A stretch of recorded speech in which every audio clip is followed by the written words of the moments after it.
Right, welcome back to another video on the channel. It's been about a week, but here is my West Ham versus Chelsea match preview in the Premier League. Let's get into it. So we'll start off with both teams' form. In the last 5 games, West Ham, they've won 3, drew 1, lost 1.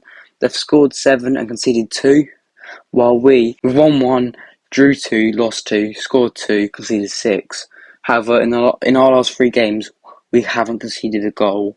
So there's clear progression with us. West Ham, I mean, they've had a very good last 5 games. Obviously, before that, it was looked like David Moyes could have got a sack, but he's definitely turned it around. They're now pushing away from that relegation zone. I mean, it's all still very close down there, but they could move up to 14th if they were to win. We'll see West Ham, they're 17th in the table on 19 points.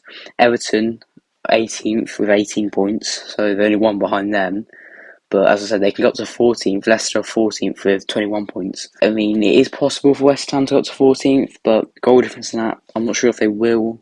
We'll see. Hopefully they won't. Hopefully they won't even beat us.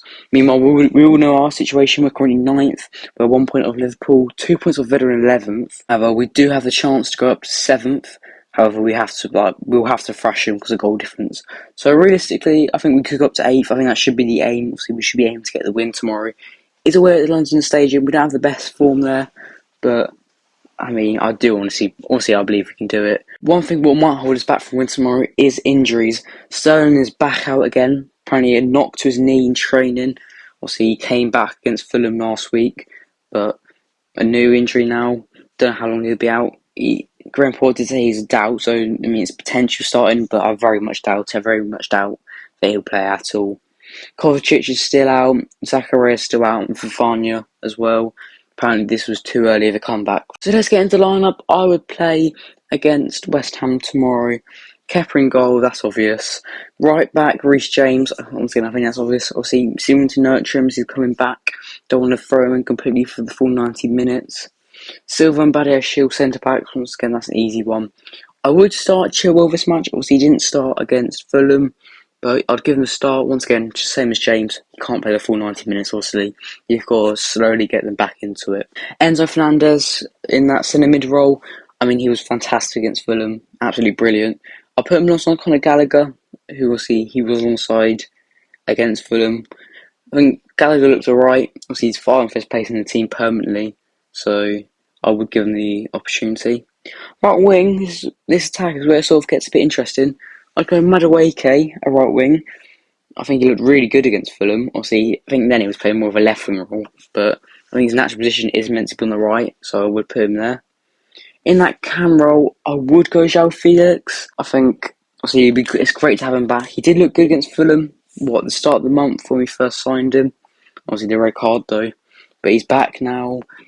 Hopefully, we can see him cause West Ham trouble like he did at Fulham. Left wing, we'll go Mudryk. Obviously, he did have the cold against Fulham last week. Didn't play great at all. But he showed us what he can do against Liverpool. He's a good player. We can clearly see that. He's fast, got good dribbling. And I would start him against West Ham tomorrow as long as he's not ill. Up front, this is an interesting one. Because do you go Havertz or do you go Fofana? Obviously, you don't really want to rely on youth. But I would go Fofana. Obviously, he's the out-and-out striker. He had a chance against Fulham where he went around the keeper, then faked it, then shot and got put on the line. I mean, he showed potential. He has shown potential.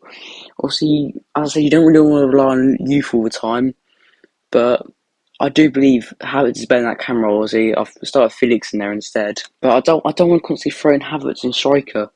It just doesn't work. I think it's throwing him under the bus a little bit because he's out of position.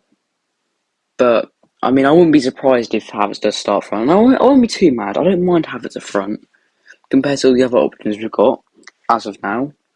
But I want to see him go for Fofana from the start. I want to see what Fofana can do starting in the team. So yeah, that's it for today. Thanks for watching. See ya.